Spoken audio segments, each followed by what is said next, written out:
Meditations on the Tarot, Letter 9, The Hermit, Part 2. The Gift of Black Perfection, or the Gift of Perfect Night. The arcana of the tarot, I must stress, are spiritual exercises, and the ninth arcanum, the Hermit, is one of them. For this reason, the preceding meditations on the three antinomies aim not so much at a solution of the antinomies that will please everyone, but more to encourage spiritual endeavor orientated towards the solution of these antinomies. You can certainly resolve them in a more profound and satisfying way. It is a matter, in the case of the solutions that I have proposed above all of a concrete illustration, which is, I know, far from being the best, of an individual endeavor by way of a special spiritual exercise. This consists in setting before you a thesis and an antithesis, both as clearly as possible, I should say as crystallized light, in such a way that all intellectual light which is at your disposal may then be consumed by these two opposing theses.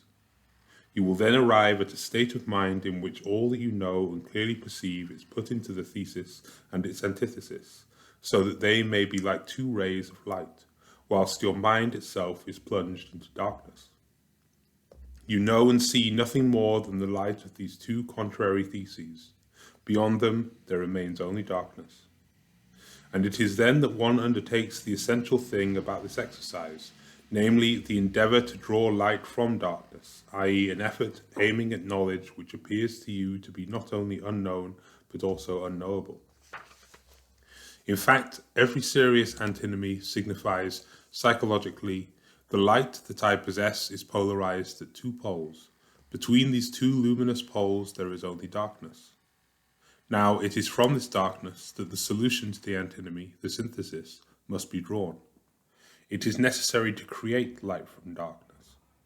One could say that it is a matter of an act analogous to the fiat lux, let there be light, Genesis 1:3, of the first day of creation.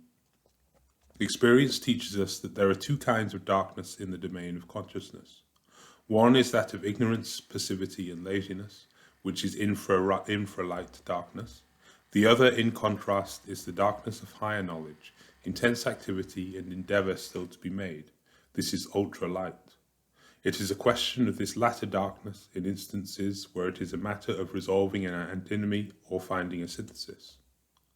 Modern Hermetic literature of the 19th and 20th centuries takes account of the neutralization of binaries, i.e. the method where one finds the third term or neutral term for the two terms or binary corresponding to the active and passive principles. Thus, you will find in Papou's Traite élémentaire des sciences occultes, page 121, the following examples of this neutralization, as displayed in Figure 1.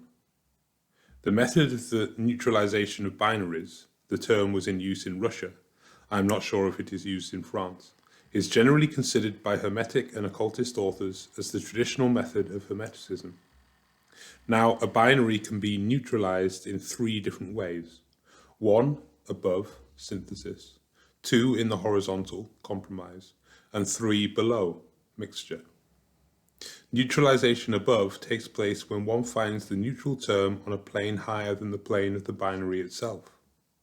Horizontal neutralization is accomplished by finding the median term between the two terms of the binary on the plane of the binary itself. Neutralization below is effected when one reduces the binary to a third term on a plane lower than that of the binary by way of mixing. In order to illustrate the three ways of neutralization of binaries, the colored body of the German scientist Wilhelm Ostwald, Die Farbenfibern, Leipzig, 1916, will serve us as an example. Ostwald's colored body is formed by two cones as displayed. This body therefore has a north pole, a south pole, and an equator. The north pole is the white point, which is the synthesis of all colors. It is this white light which is more and more differentiated as it progressively descends towards the equator. There the colors attain their maximum differentiation and individual intensity. Thus, for example, red is only present in potentiality at the point of the North Pole. Then it becomes pinkish as it comes a degree lower, then rose, then reddish, before becoming a bright red when it reaches the equator. The equator therefore consists of 7 colors, the 7 colors of the visible spectrum, at their maximum intensity. These same colors, in continuing their descent from the equator towards the South Pole, gradually lose their chromatic light and become darker. When they reach the South Pole, they lose all distinction and become equally black. The South Pole is therefore the black point of the colored body, just as the North Pole is the white point. The white point is the synthesis of all the colors. It is their neutralization above in the light. The equator is the region of maximum distinction between the colors. It is there that the transition from one color to another can be established. It is the region where horizontal neutralization can be effected. The black point, lastly, is that of the confusion of all colors, where they are lost in darkness. It is the region of neutralization below. Ostwald's colored body, invented by its maker towards useful ends in the colored fabrics and textile industry, allows the latitude and longitude of every nuance and degree of intensity of each color to be shown precisely, and can therefore be useful, certainly without the knowledge of its inventor, for Hermetic meditations as an important basis for a chain of analogies. We are able by analogy, therefore, to conceive of the white point or north pole of the colored body as that of wisdom, the equator as that of the family of particular sciences of human knowledge, and the black point or south pole as that of ignorance. Now, wisdom is the synthesis above of all the particular sciences of human knowledge. It contains them simultaneously, undifferentiated within itself, as white light contains the 7 prismatic colors. The neutralization or synthesis of the binary yellow-blue, for example, can therefore be effected by rising towards the white point of wisdom. Another method of finding a third term for the binary yellow-blue is that of finding the point of transition from yellow to blue on the scale on the equator of prismatic colors, which is exactly at the middle of the distance separating the most yellow point from the most blue point. This would be the green point. Lastly, there is the third method of neutralization, that in the direction beneath the equator. This is the direction towards the black point, where the particular colors disappear into darkness. The neutralization of the binary yellow-blue is therefore effected, according to this method, when a point on the scale of the reverse cone of the colored body is found, where yellow and blue cease to be discernible in the dark brown which they become. If we now take instead of the binary yellow-blue that of mathematics descriptive science, or mathematics phenomenalism, and apply the 3 methods of neutralization here, we obtain a formula of transcendental synthesis, another that is a compromise or equilibrium, and a third that is indifferent, as follows. Transcendental synthesis: God geometrizes, numbers are the creators of phenomena, the formula of Plato and the Pythagoreans. Equilibrium: the world is order, i.e. phenomena display limits due to the equilibrium that we call measure, number and weight, the formula of Aristotle and the Peripatetics. 3. Indifference: our mind reduces phenomena to numbers so as to make it easier for the work of the mind to handle them, formula of the skeptics. We see, therefore, that Platonism is orientated towards the white point of wisdom. Aristotelianism moves in the equatorial region of precise distinctions, and skepticism tends towards the black point of nihilism. With respect to Hermeticism, the hermit holds the lamp which represents the luminous point of transcendental synthesis. He is wrapped in a mantle, hanging in folds, for deploying the particular qualities which have their place in the region of the equator, and he supports himself with a staff for feeling his way in the domain of darkness, in the region of the reversed cone culminating in the black point. He is therefore a peripatetic Platonist, en route around the equator, making use of skepticism, his staff, while he walks.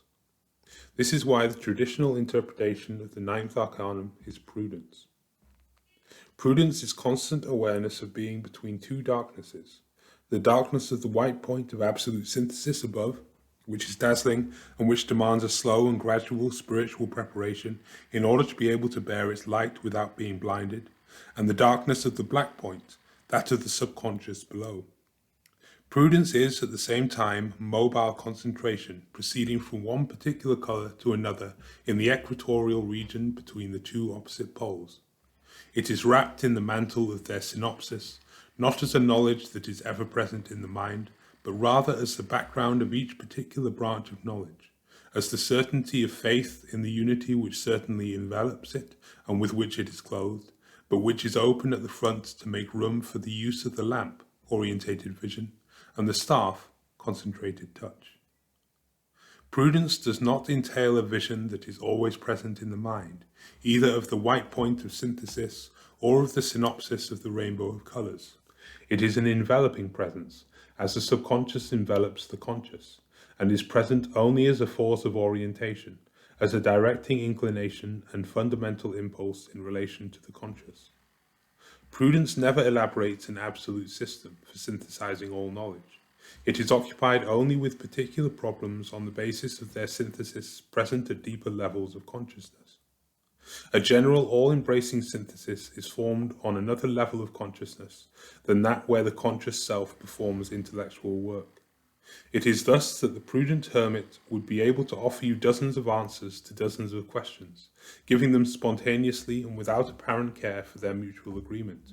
And you would have the impression that each particular answer is absolutely ad hoc, and that it is in no way due to a preconceived intellectual system.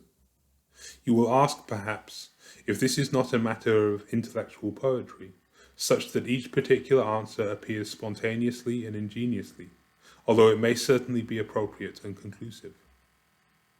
That would be the first impression. However, after thought and reflection, you would find that all these spontaneous and well-intentioned ad hoc answers disclose a whole, an organism of synthesis behind them, and that they are in essence prodigiously married, and in essence constitute only a single articulated word.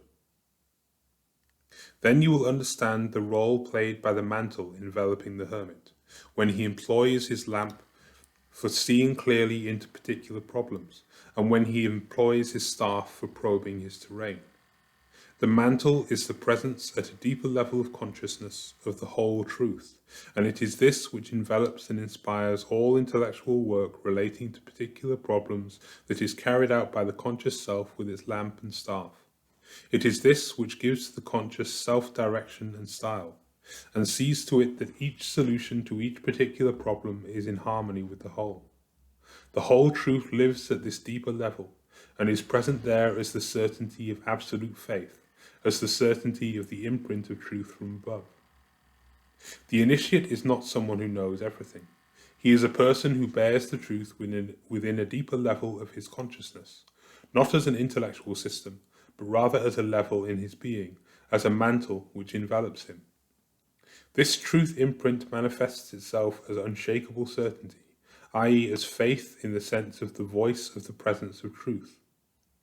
Truth attained through synthesis is present at a deeper level of consciousness than that of the consciousness of self. It is found in darkness. It is from this darkness that the rays of light of particular branches of knowledge are emitted, as a result of efforts aspiring to the neutralization of binaries or the solution of antinomies. These efforts are nothing other than excursions into the region of this deeper level of consciousness. They are contacts established with the inner darkness, which is full of revelations of truth. The knowledge and power drawn from this dark and silent region of luminous certainty can well be described as the gift of perfect night, mentioned in Cor Cosmu, the sacred book of Hermes Trismegistus. The gift of perfect night manifests itself in consequence of such spiritual endeavours as are implied by the neutralization of binaries, or the solution of antinomies. It is, one can say, the very essence of Hermeticism, and constitutes at one and the same time the method which is proper to it, and the faculty of knowledge to the exercise of which its very existence is due. The hermit is the spiritual image of he who follows the method and exercises the faculty of the gift of black perfection, or the gift of perfect night. As this method comprises true impartiality, i.e. the search for the synthesis of antinomies and the third term of binaries, the hermeticist must necessarily be solitary, i.e. a hermit. Solitude is the method itself of Hermeticism. For one has to be profoundly alone in order to be able to exercise the gift of perfect night, in the face of contraries, binaries, antinomies, and parts which divide and rend the world of truth. He who seeks synthesis, i.e. true peace, can never take part for or against opposing things.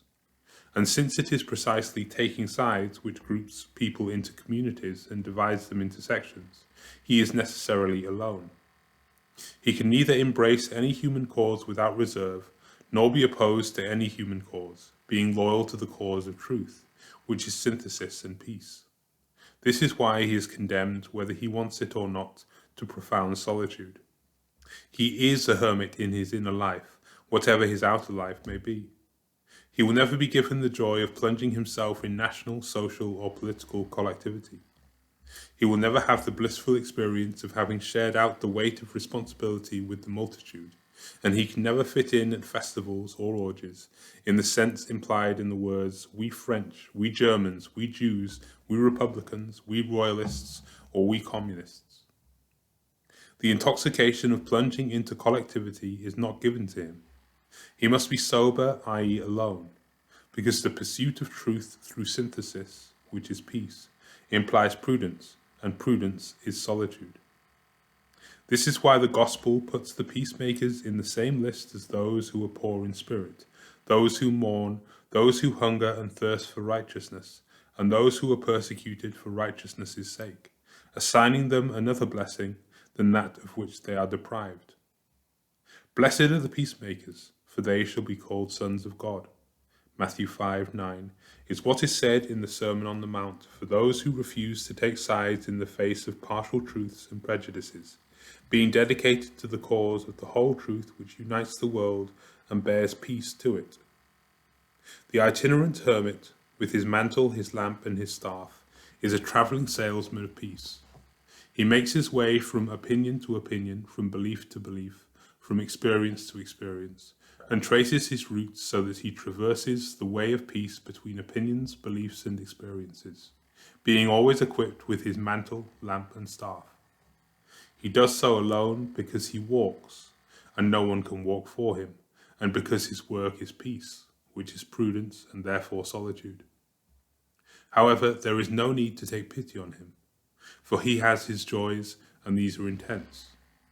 When, for example, he meets another itinerant hermit on the way, what joy and what happiness there is in this meeting of two solitary travellers. This joy has nothing in common with that of the intoxication of feeling free from the burden of responsibility which plunging into collectivity brings about.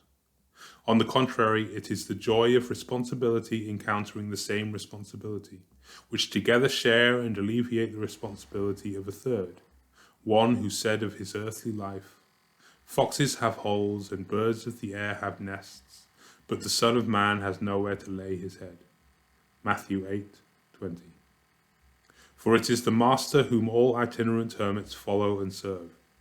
It is then the joy of two who meet one another in his name and where he is present. Then there are the joys of profound silence, full of revelations, and those of the starry heaven, whose solemn presence speaks in the language of eternity, and the joys of the constellations of stars, and those of thoughts, and those of breathing air full of spirituality. No, one need not take pity on the hermit. Although, like his master, he has nowhere to lay his head, he is already blessed with the good fortune that the master promised to those who are peacemakers. He has the good fortune to participate in the work of the Son of God, in taking part in the solitude of the earthly life of the Son of Man. Those who are peacemakers, hermits, do not in any way procure peace at any price and without distinction in kind. For one can achieve peace in various ways, and it is still necessary to distinguish between peace and peace. Ostwald's coloured body can again help us in the solution of this problem. The white point, the equator of living colours, and the black point of this body can serve as a basis, by analogy, for the problem of the different types of peace and the different ways of realising it. Peace is unity in diversity. There is no peace where there is no diversity, and there is no peace when there is only diversity. Now, unity where diversity disappears is not peace. For this reason, although the white point of the coloured body, where all colours are drowned in light, is certainly that which renders peace possible, it is not peace as such, taken by itself. Similarly, the black point of the body, where all colours disappear into darkness, is not the point of peace, but rather the point of death of diversity and the conflicts that diversity can produce. It is therefore the equator of living colours which is the region proper to peace. The living colours of the rainbow that appear in the sky are the visible manifestation of the idea of peace, because the rainbow causes us to see unity in the diversity of colours. There the whole family of colours presents itself to us as seven sisters who join their hands. For this reason the rainbow is the sign of peace, or alliance, between heaven and earth, as in Moses' Genesis. And God said, "This is the sign of the covenant which I make between me and you and every living creature that is with you, for all future generations. I set my bow in the cloud, and it shall be a sign of the covenant between me and the earth." Genesis 9:12-13. Now, 4 types of peace, understood as the elimination of conflict or opposition, are possible. Transcendental peace, or Nirvanaic, immanent peace, or Catholic, the peace of predominance, or hegemonic, and the peace of death, or nihilistic. Transcendental, or Nirvanaic peace corresponds to the white point of the coloured body. Immanent or Catholic peace is the simultaneous living manifestation of all colours of the rainbow and corresponds to the equator of the coloured body. The peace of predominance or hegemonic peace corresponds to the result of the tendency of a particular colour to eclipse other colours in the region of the equator of colours and to engulf them so that there remains only a single colour. The peace of death or nihilistic peace corresponds to the black point of the coloured body and signifies an absolute levelling out of all diversity. Of these 4 kinds of peace, it is only the peace that we have designated immanent or Catholic universal, which is real and true peace. It is the peace of brotherhood and mutual complement.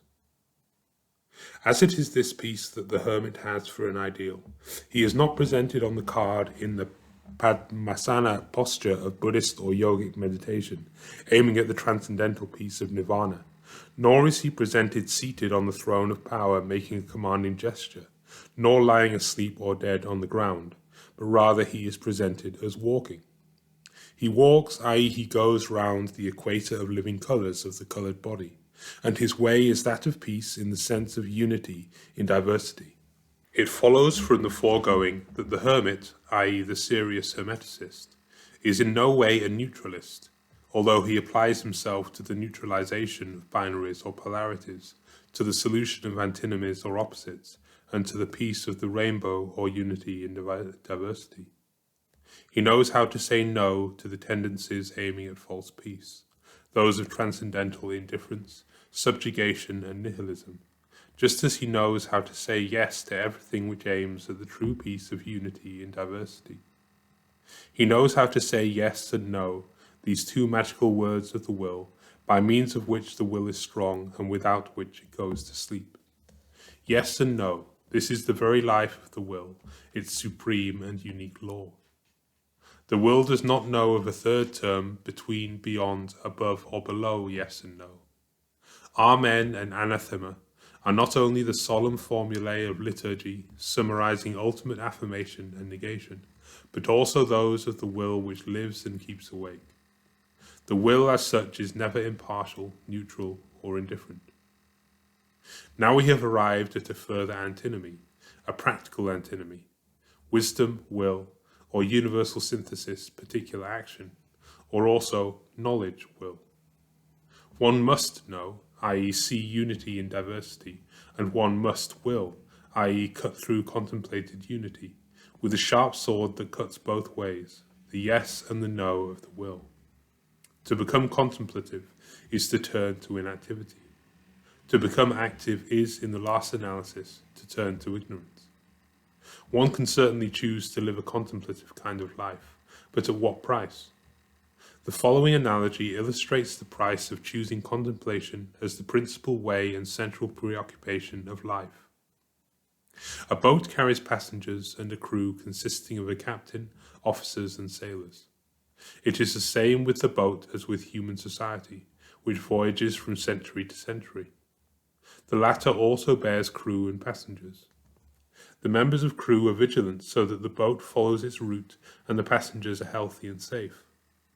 Now, to take the part of living a contemplative life implies the decision to become a passenger on the boat of human society and to leave the responsibility for the boat's route and for the well-being of the other passengers as well as oneself to the crew, the captain and the officers and sailors.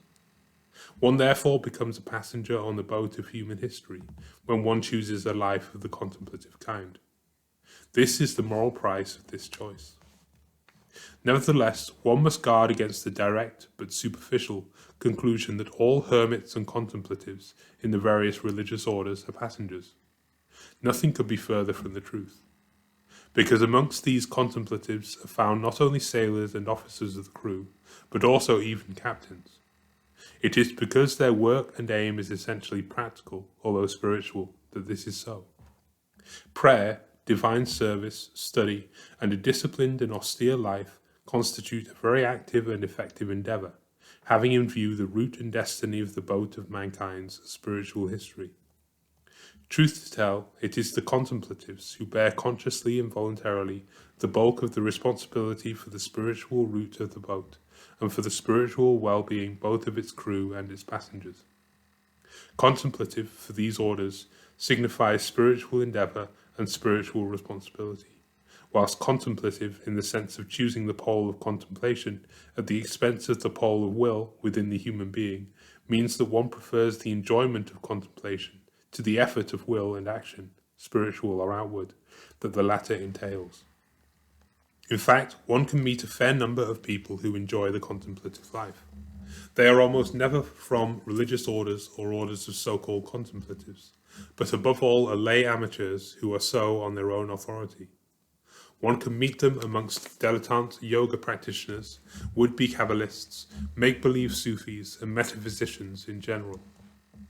One can, on the other hand, decide for the pole of will within the human being and want to occupy oneself only with what relates to action and practical aim. One can certainly choose a life of action of some kind, but at what price? The price is inevitably narrow-mindedness. What is the good of occupying myself with Eskimos, with whom I have nothing to do, when I do not even know sufficient people in my street and colleagues in my office? Says one who has chosen action at the expense of knowledge. If he is a believer, he will ask, what is the good of all these vain spiritual occupations, philosophies, sciences, and social and political doctrines, if the sound precepts of the Gospels, or the Bible, the Quran, the Dhammapada, etc., are sufficient for my salvation and that of humanity? Action demands concentration, and this inevitably entails the limitation of the spirit to cross-sections of life and the loss of perspective of its totality. Now, the prudence taught by the arcanum, the Hermit, can also give the solution to the practical antinomy, knowledge, will. The Hermit is neither deep in meditation or study, nor is he engaged in work or action. He is walking. This means to say that he manifests a third state beyond that of contemplation and action.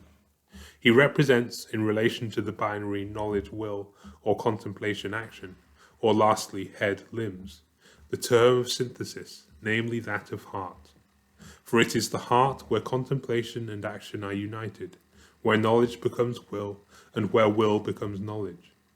The heart does not need to forget all contemplation in order to act, and does not need to suppress all action in order to contemplate. It is the heart which is simultaneously active and contemplative, untiringly and unceasingly. It walks day and night, and we listen day and night to the steps of its incessant walking.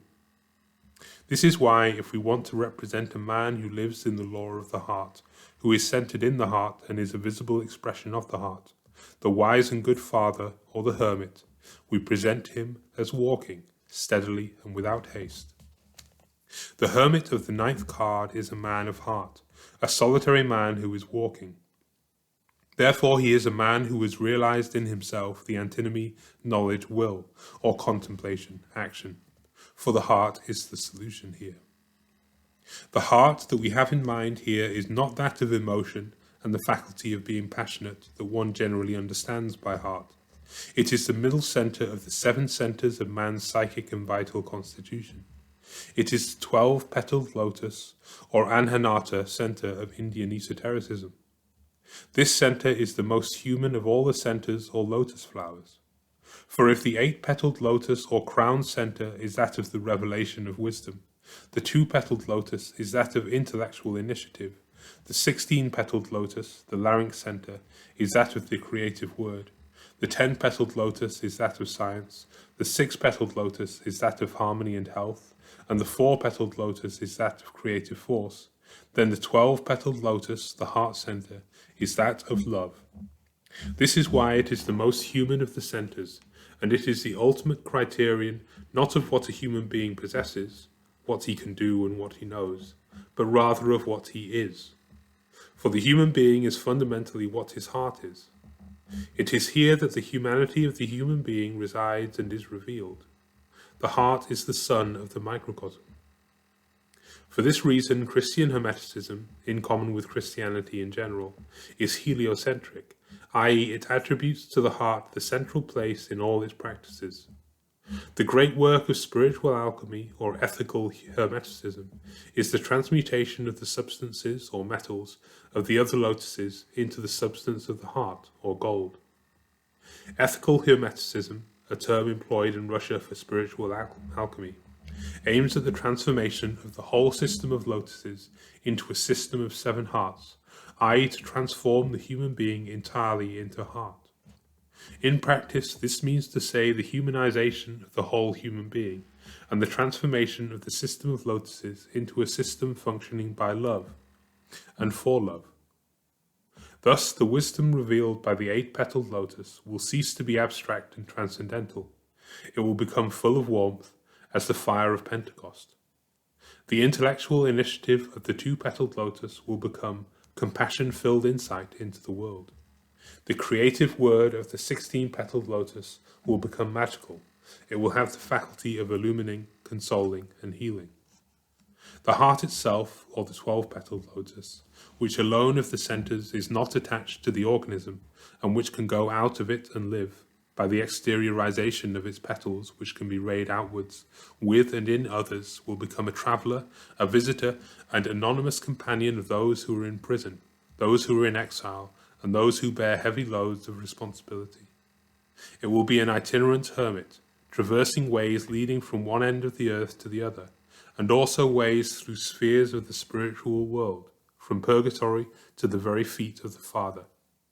Because no distance is insurmountable for love, and no door can prevent it from entering, according to the promise which says, "And the gates of hell shall not prevail against it." Matthew 16:18. It is the heart which is the marvellous organ called to serve love in its works.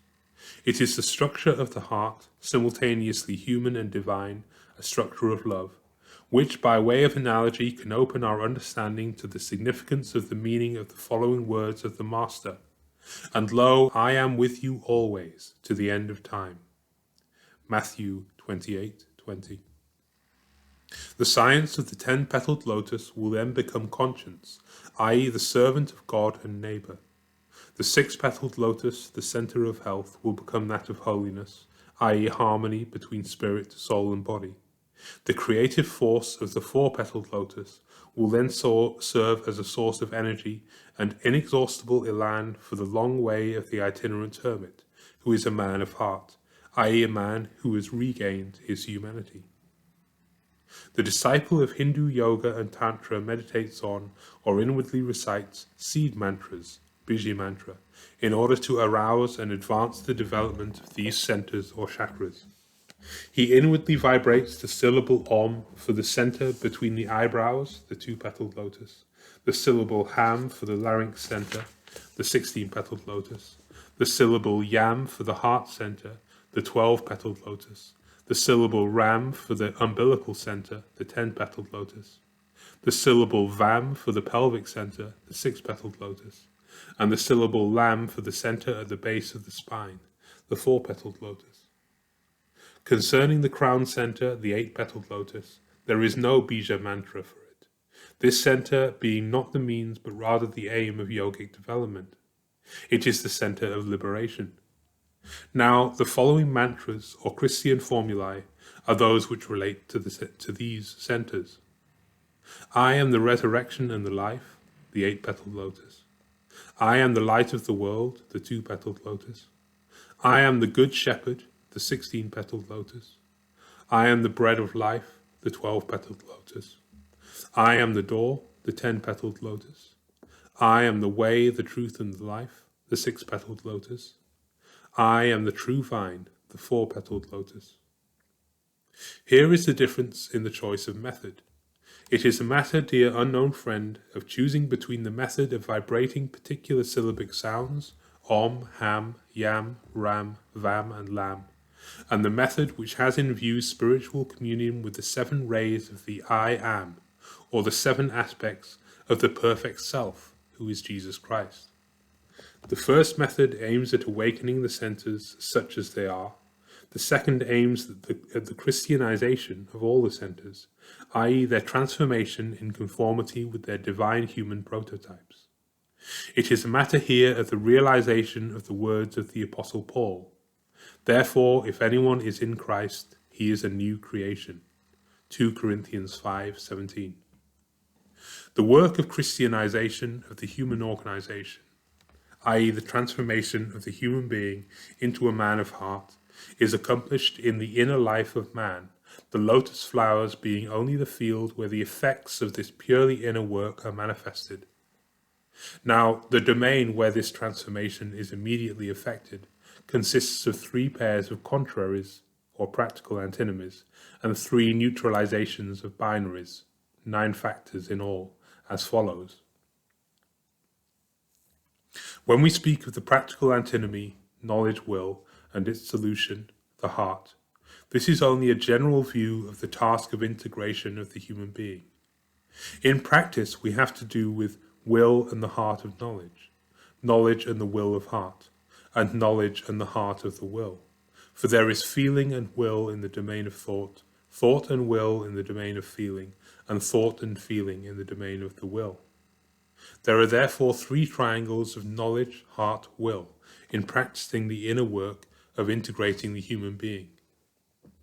Now, the distinctly practical teaching of the 9th Arcanum is that it is necessary to subordinate the directing intellectual initiative, as well as the flowing spontaneous movement of thought, to the heart of thought, i.e. to the profound feeling that is found at the basis of the thinking that one sometimes designates intellectual intuition, and which is the feeling for truth. It is also necessary to subordinate both spontaneous imagination and actively directed imagination to the direction of the heart, i.e. to the profound feeling of moral warmth that one sometimes designates moral intuition, and which is the feeling for beauty. Lastly, it is necessary to subordinate spontaneous impulses and designs directed from the will to the profound feeling which accompanies them that one sometimes designates practical intuition, and which is the feeling for the good. The Hermit of the 9th card is the Christian Hermeticist, who represents the inner work of 9, the work of realizing the supremacy of the heart in the human being, in familiar traditional terms, the work of salvation, because the salvation of the soul is the restoration of the reign of the heart.